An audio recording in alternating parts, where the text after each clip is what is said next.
상황이 이렇게 된 것에 그 심각성을 다 생각하시고 또 문제 제기하시고 이것에 대해서 국민과 사회가 관심을 갖게 하시고 또 정부도 관심 갖게 해주시고 또 그 과정에 참여해 주셔서 사실 공부하느라고도 바쁜데 이렇게 시간 내주셔서 어떻게 보면 조금 미안하기도 하고 또 고맙기도 하고 그렇게 감사하다는 말씀 드립니다. 이번 투표용지 부족 사태는 사실 저도 좀 황당합니다. 이게 들어본 적도 없고 있을 수 있는 일도 아니고 이해도 잘 안 가고 용납될 수도 없는 일이어서 그에 대해서 문제 제기와 분노가 있는 것에 대해서 저는 굉장히 당연하다고 생각돼요. 공감이 충분히 됩니다. 이게 참정권의 침해이고 민주주의에 대한 기본의 문제이기 때문에 도전이라고 할 수 있는 문제라고 생각됩니다. 저도 문제가 너무 심각하다고 생각돼서 사실은 바로 행안부 장관께 이게 수사할 사안인지 어떤지 할 수 있으면 수사도 하고 그리고 이게 혹시 여야 간에 정파적인 문제가 있을 수 있으니까 필요하다면 국회에서 논의해서 국정조사나 특검을 한다면 뭐 그것도 해야 될 일 아니냐라고 제가 말씀을 드린 바가 있습니다. 아시다시피 선관위가 우리 헌법상 이 투표나 선거 관리에 대한 권한을 거의 독점적으로 가지고 있고 또 무슨 감사원을 포함해서 외부에서 통제하거나 감사하는 그런 시스템이 우리 헌법 체계나 법률 체계에서는 없어서 사실 저도 이번에 보니까 이게 정말 큰 문제다 하는 생각이 일단 들었는데 어쨌든 왜 이렇게 됐는지 규명하고 책임 묻고 또 제도 개선하고 이제 이런 문제가 있어야 될 거라고 생각됩니다. 뭐 제가 말씀 많이 드릴 일은 아닌 것 같고요. 오늘 이렇게 와주셨기 때문에 준비하신 말씀 또 꼭 이렇게 정부에 우선 주실 말씀을 편하게 좀 주셨으면 좋겠습니다. 일단은 얘기를 좀 하고 그러면서 풀어가도록 하시죠. 예. 순서는 알아서 정해하십시오. 네, 그러면 지금 저희 단체에 대한 소개를 간략하게 하면서 저희가 어떤 말씀들을 좀 드리는 게 좋을까 고민했던 지점들 자연스럽게 논의 테이블로 이어질 수 있도록 한번 발언 시작하도록 하겠습니다. 일단 전국 총학생회 협의회는 2020년도 코로나19 시국에 학습권이 침해되었다고 해서 온라인으로 전환되면서 수업이 학습권이 침해되었다고 해서 총학생회장들이 약 100여 개 총학생회장들이 연대한 연대체입니다. 전국 총학생회 협의회는 당시 이후로 해서 지금 최근에는 이제 2010년도부터 해서 전직 총학생회장들까지 같이 좀 활동들을 하기 시작하면서 2010년대 이후 총학생회장들이 활동하기 시작하면서 전현직 총학생회 연합이 출범을 하게 됐습니다. 전현직 총학생회 연합 같은 경우는 대학생 담론을 넘어서 청년 담론에 대한 것들, 그래서 청년 문제에 대한 것들의 해소를 위해서 목소리를 내는 단체라고 생각을 하시면 될 것 같습니다. 두 단체는 자연스럽게 청년 문제, 대학생 문제들이 얽혀져 있기 때문에 같이 공조 협력하는 구조라고 생각하시면 좋을 것 같고요. 전현직 총학생연합 같은 경우는 이런 어떤 청년들의 문제 지점부터 시작해서 사회 문제에 이르기까지 최근에는 12.3 계엄 때 전현직 총학생의 규탄 연대라고 해서 그런 활동들까지도 같이 진행한 이력이 있습니다. 그런데 사실 제가 이제 코로나 때 그리고 12.3 계엄 때 이 말씀드린 이유는 뭐냐면 저희는 진영 논리를 떠나서 대한민국의 정의가 올바로 서는 데 있어서는 목소리를 가리지 않습니다. 그런 측면에서 지금 현재 참정권이 훼손된 6.3 지방선거 같은 경우는 저희 역시도 목소리를 내지 않을 수 없는 사건이라고 생각을 하고 있습니다.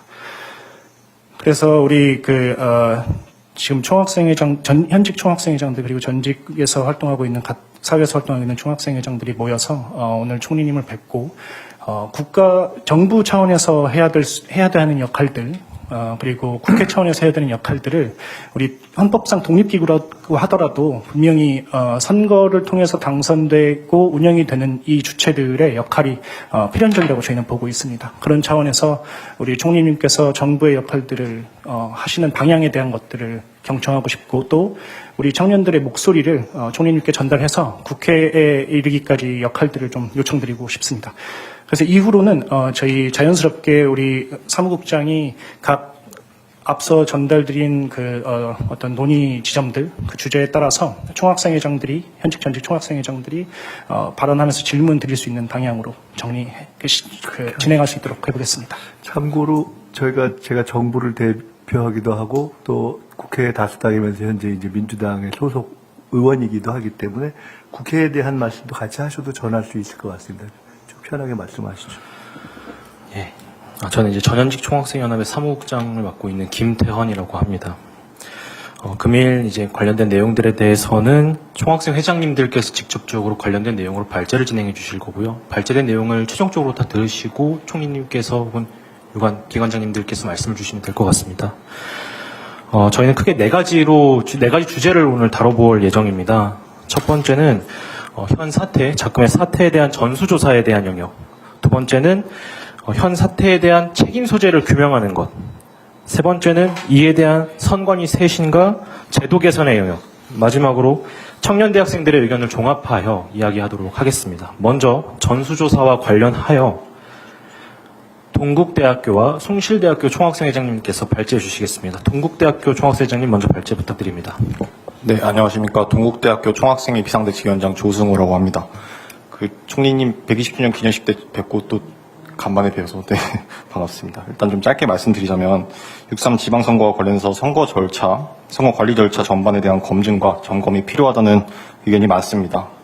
이에 따라서 선관위에 대한 전수조사나 국정감사 필요성을 주장하는 목소리도 많은데요.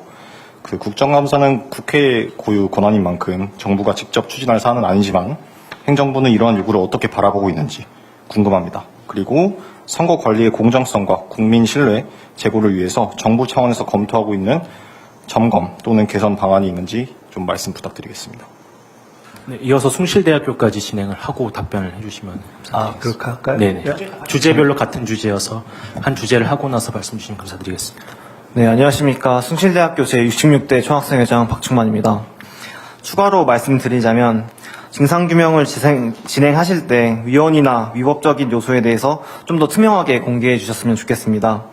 공직선거법 제108조를 보면 여론조사 결과 공표 금지 조항이 존재합니다.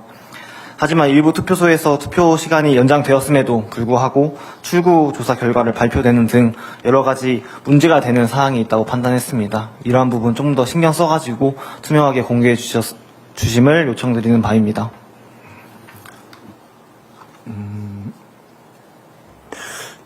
거기까지 일단락 되신 건가요?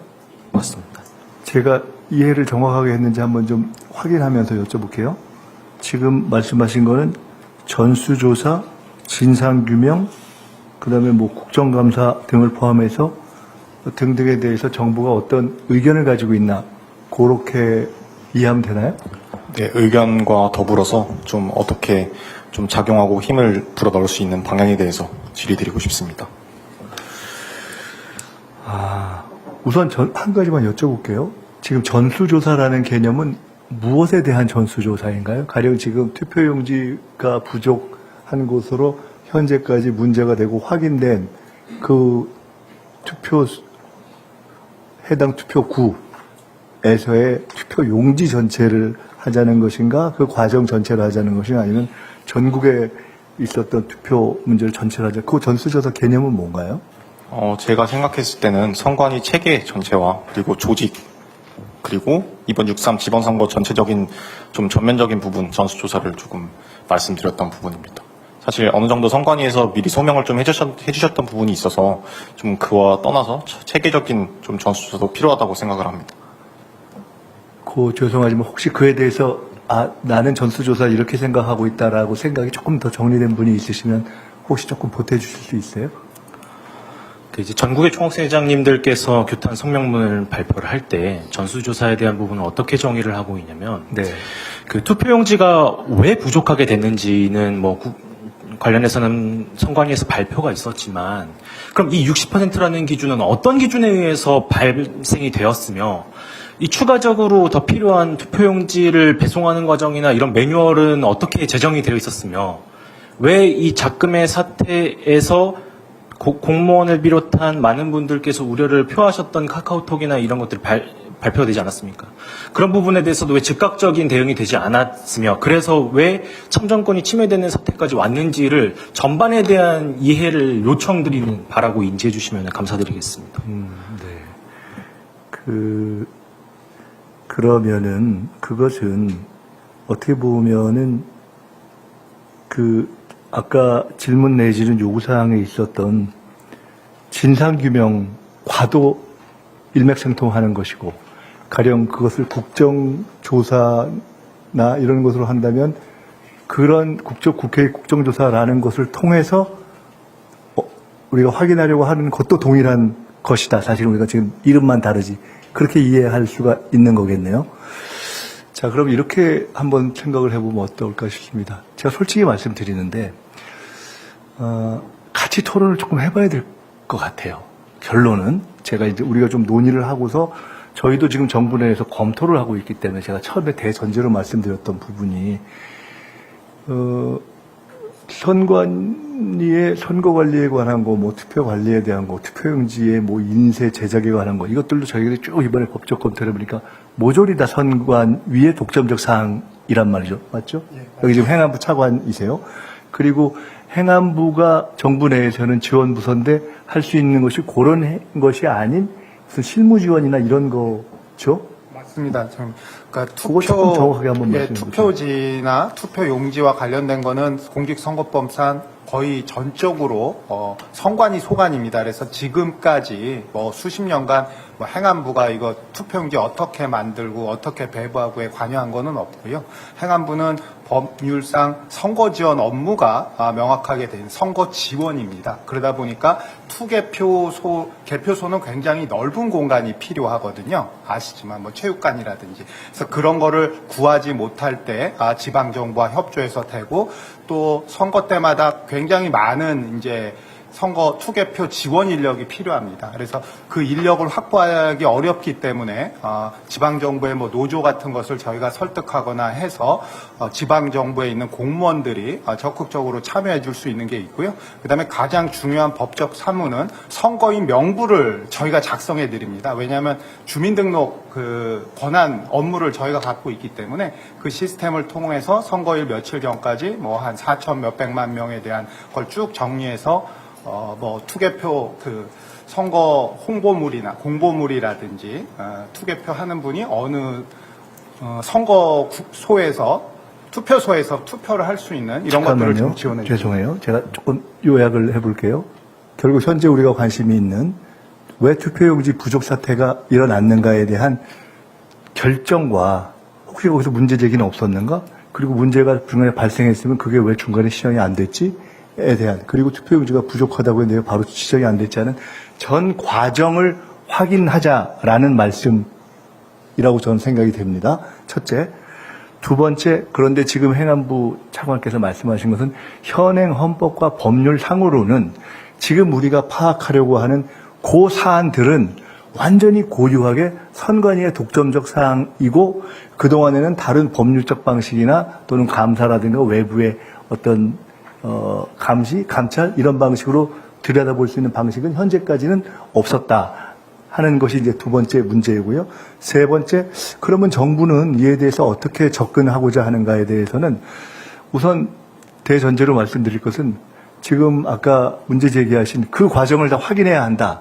그것이 전국에 이번에 진행된 투표 용지 전체를 다시 한번 다 들어보자라는 것은 아니라고 제가 이해가 되었기 때문에, 그런 것이라면 저는 지금 말씀하신 그 과정이 다 규명돼야 된다고 100% 동감합니다. 그 방법이 현행 법률상 가능한 방법이 있으면 그 방법을 다 취하겠다. 그리고 정부도 할 수 있는 것을 모든 방법을 다 하겠다. 그리고 만약 그것이 법률 개정 사항이 보완되어 되는 부분이 있다면 시간이 좀 걸려서라도 그걸 최대한 빨리 해서 그것까지도 하겠다라는 일단 용의를 먼저 말씀을 드릴게요. 그리고 이미 수사, 국회 국정조사, 경우에 따른 특검까지도 다 해도 괜찮다고 본다라는 것이 저의 의견이었을 뿐만 아니라 아마 저는 대통령을 포함해서 그것이 정부의 현재 입장으로 이해하셔도 좋다. 일단 이렇게 말씀을 드리겠습니다.